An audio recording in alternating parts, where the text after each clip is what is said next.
I have a symbolic question and then a substantive question in terms of manifestation. Symbolically, during the Obama-Biden administration, one of the hallmarks was the pride flag being flown at embassies around the world. The previous administration did away with that, in some ways very proudly doing away with the pride flag at embassies.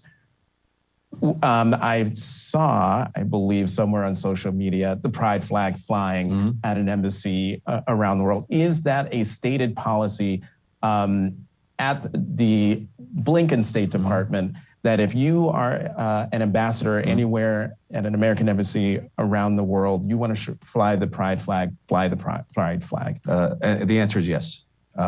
We've made that clear. We've given our chiefs of mission, our ambassadors around the world, the authority to do that when we're trying to advance, defend, support the protection of LGBTQI persons around the world. We want to make sure that we're doing this in a way that takes into account the specific situation, conditions in a given country.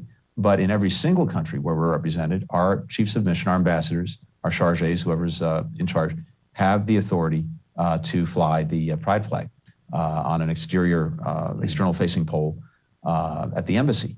And I think that's usually important because this is, again, the strength, the power of our own example, the willingness to speak up, to speak out, to show the strength of our own diversity, including at our embassies, I think sends a usually important message.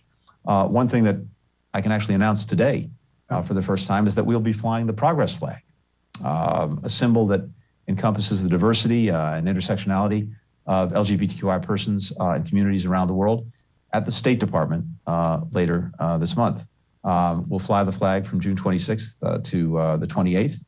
And that's a period that I know, as so many knows, marks a couple of important turning points in our history for LGBTQI rights.